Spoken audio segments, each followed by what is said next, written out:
Assalamualaikum warahmatullahi wabarakatuh.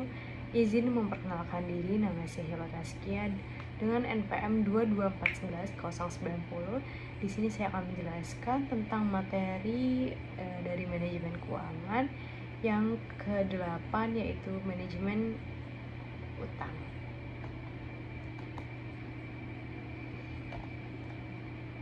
Yang pertama, di sini saya akan menjelaskan tentang definisi utang. Utang sendiri merupakan jumlah uang atau barang yang dipinjam oleh pihak lain dengan persetujuan untuk membayar kembali dengan dalam jangka waktu tertentu. Jadi, kalau menurut saya sendiri, utang itu merupakan misalnya uang nih kita dipinjam oleh orang misalnya 100.000. Nah, orang itu kita kedua belah pihak itu berjanji untuk saya ini untuk meminjamkan, dan dia tuh ada waktu untuk membalikinnya, jadi tidak sepenuhnya untuk dia. Jadi utang itu wajib untuk dibayar karena udah ada dua persetujuan antara satu orang ini dengan yang lainnya.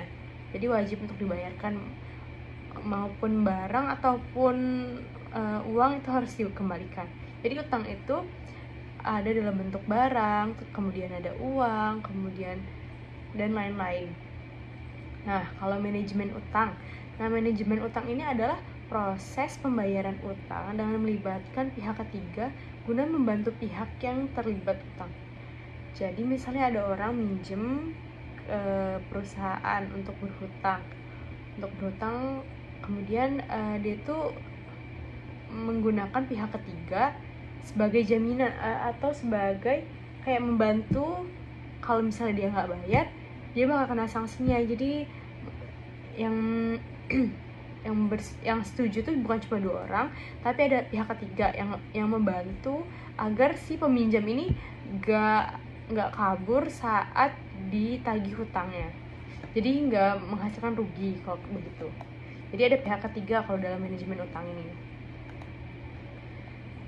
Kemudian ada current liability atau kewajiban lancar. Current liability atau kewajiban lancar merupakan kewajiban keuangan yang harus diselesaikan dalam waktu kurang dari 1 tahun.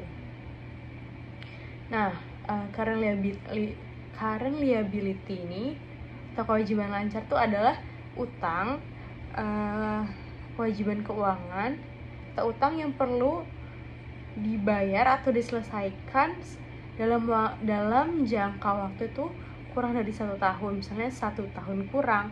Jadi itu tuh wajib karena udah ada persetujuan bahwa current liability atau kewajiban lancar ini harus dibayarkan sebelum kurang dari 1 tahun itu. Kemudian contoh dari current liability ini meliputi hutang dagang, kemudian hutang pajak, dan sewa yang harus dibayarkan. Nah, seperti hutang pajak nih, kita kan misalnya dalam restoran itu kan dikenai pajak ya, oleh penagih pajak itu tuh dikenakan. Jadi pajak yang ada di restoran itu perlu dibayarkan sebelum kurang dari 1 tahun. Jadi itu yang dinamakan oleh hutang pajak. Kemudian ada sewa yang harus dibayarkan. Misalnya sewa yang harus dibayarkan tuh apa sih? Sewa yang harus dibayarkan tuh seperti misalnya kita kan punya usaha, misalnya UMKM nih. Kemudian kita mengontrak di salah satu ruko. Nah, itu tuh kan kita nyewa ya.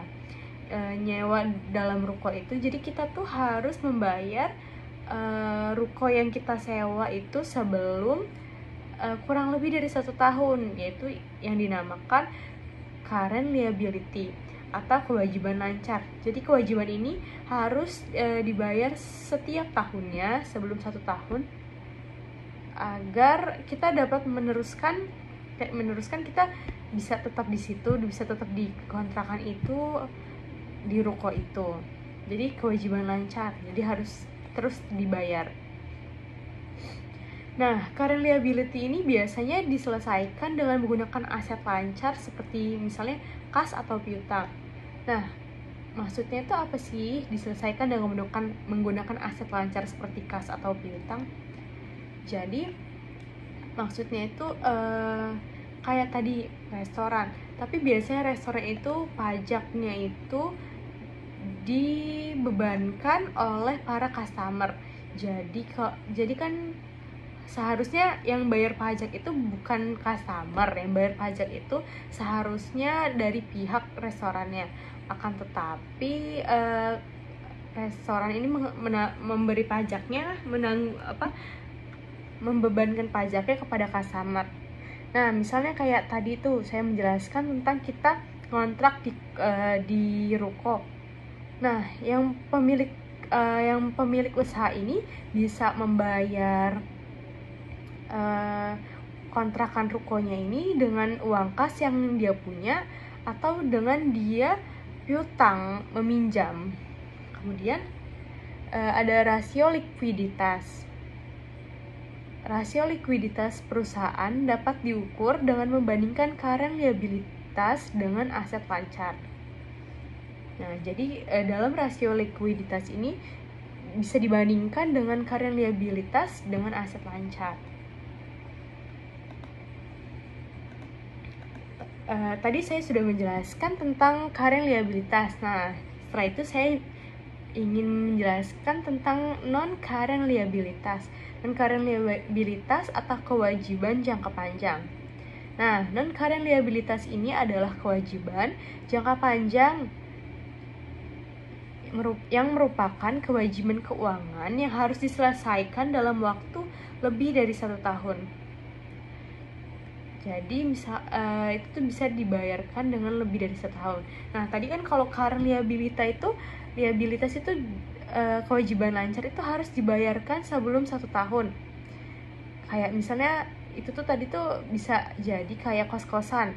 Kita kan sebagai mahasiswa nih, ada yang kos, jadi kita perlu membayar tuh kurang dari 1 tahun. Jadi harus dilunaskan selama 1 tahun, tetapi sebelum 1 tahun itu berlalu.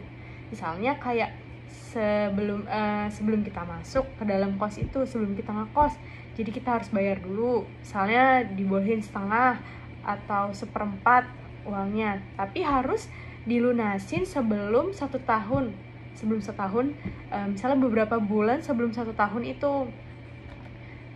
Kemudian tadi tuh, nah di sini ada non current liabilitas itu, dia dibayar dengan jangka panjang. Contohnya itu, contoh dari non-current liabilitas itu ada meliputi obligasi, hipotek, dan utang jangka panjang. Nah, non-current liability ini biasanya diselesaikan dengan menggunakan aset jangka panjang seperti tanah atau bangunan. Kemudian ada rasio solvabilitas. Perusahaan dapat diukur dengan membandingkan non-current liabilitas dengan total aset. Kemudian ada likuiditas dan financial distress. Likuiditas adalah kemampuan perusahaan untuk memenuhi kewajiban keuangan jangka pendeknya. Nah, likuiditas perusahaan ini dapat diukur dengan membandingkan current liabilitas dengan aset lancar. Aset lancar ini meliputi apa aja sih? Nah, aset lancar itu meliputi kas, surat berharga, piutang, dan persediaan. Nah, semakin besar rasio likuiditas, semakin besar juga kemampuan perusahaan untuk memenuhi kewajiban keuangan jangka pendeknya. Kemudian financial distress terjadi ketika perusahaan tidak dapat memenuhi kewajiban keuangannya dan berisiko bangkrut. Nah, financial distress ini dapat diukur dengan menggunakan rasio solvabilitas perusahaan yang membandingkan non-current liabilitas dengan total aset. Nah, non-current liabilitas ini meliputi obligasi, seperti yang tadi sudah saya jelaskan, yaitu obligasi, hipotek, dan utang jangka panjang. Kemudian yang terakhir ini ada pengaruh kebijakan utang terhadap nilai perusahaan. Nah, kebijakan utang itu dapat mempengaruhi nilai perusahaan. Beberapa penelitian menunjukkan bahwa kebijakan utang yang tepat dapat meningkatkan nilai perusahaan. Sedangkan kebijakan utang yang buruk dapat menurunkan nilai perusahaan. Peningkatan nilai perusahaan dapat dicapai dengan menggunakan hutang untuk membiayai investasi yang menguntungkan, seperti pengembangan produk baru atau ekspansi bisnis. Namun, terlalu banyak berutang juga dapat meningkatkan resiko kebangkrutan dan menurunkan nilai perusahaan. Kenapa terlalu banyak berhutang tuh dapat meningkatkan resiko kebangkrutan? Karena misalnya perusahaan ini banyak hutangnya, dia misalnya bulan ini dia berhutang, kemudian bulan depan dia berhutang untuk menutupi hutang yang bulan sebelumnya ini. Jadi hutang itu akan terus menerus berjalan. Oleh karena itu aset atau kas yang dia punya itu akan habis untuk membayar hutang saja. Oleh karena itu dapat meningkatkan risiko kebangkrutan dan juga penurunan nilai perusahaan. Karena uang yang ada di dalam kas dia, uang modal dia itu habis untuk membayar hutang. Maka dari itu perusahaan itu perlu mengawasi utangnya agar tidak menimbulkan resiko kebangkrutan untuk perusahaannya sendiri. Oke, terima kasih. Materi itu saja yang dapat saya jelaskan tentang manajemen utang. Kurang lebihnya saya mohon maaf.